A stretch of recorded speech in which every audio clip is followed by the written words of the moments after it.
Well, it's personal between me and you, and I'm going to do you some serious harm, you big stiff idiot. Alright, Brendan Taylor here, True School Sports. I'm with the most exciting man in boxing, Blair Cobbs. What's going on, champ? Everything's going great, Yeah, nice to finally meet you after following you all these years from afar. Well, Thank you for your support and everybody around the world. Woo! Woo! So Blair, I wanted to ask you, man. First, I wanted to get your take on the whole Devin Haney fight, because when I first found out who you were, it was from that sparring session from a couple years ago. How do you feel like Devin Haney's been maturing and progressing over the years? He's throwing a little bit heavier punches. He's setting up traps a little bit better, and he's getting better at the exchange a little bit better. So things is working out pretty well for Devin Haney. And right now, he just solidified his fight game. He fought a really tough fighter, and he pulled off a victory. Yeah. What do you remember about your sparring session with him?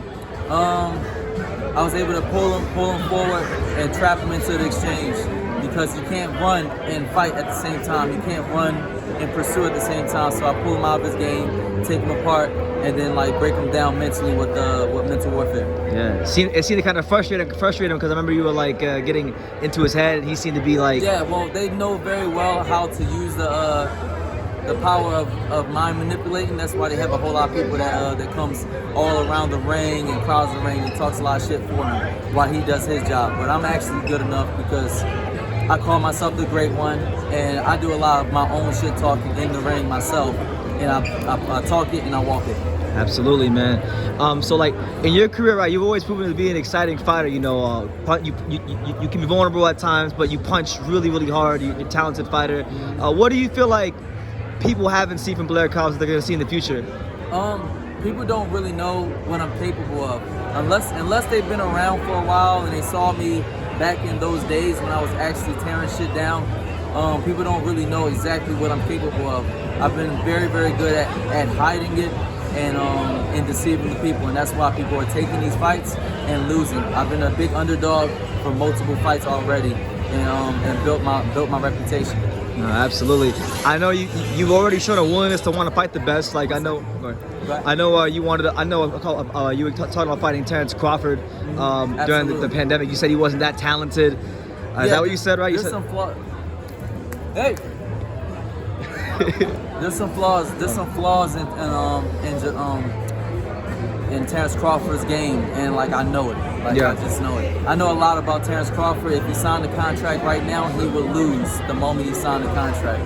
That would be the loss. The loss would be before the fight even got started, But I look at him and I see that he's doing wonderful, and I can't wait to see what happens next for his career. Absolutely, and then also I know you got those Philadelphia ties. You used to be in Philly. At Boots' last fight, you ran up on him. How you feeling about that one? Because nobody seems to, at least they say, nobody wants to fight Jaron Ennis. You seem to be one of the guys. Nobody wants to fight Jaron Ennis, but probably somebody that might know him a little bit more than most people.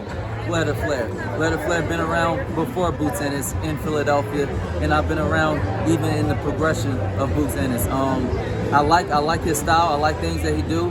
And of course, Blair Flair thinks that he's the best. It's all about challenging yourself and who's going to be the best. I'm not afraid to put my O on the record, but people like that gets up into the rankings, babysit it, and never really been forced, never been tested at all. There's the levels to this game. Yeah. And the levels is that it's either when shit hits the fan, who's used to it? Who's used to the hell? Blair Flair's been there. Been there and did it. Absolutely. You can box, but can you fucking fight? Ooh. And that's how it is. Okay.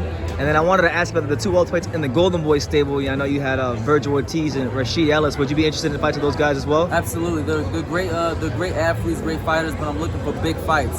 So it's got to be a big attraction. It's got to bring home a lot of big money, big attraction, and big views.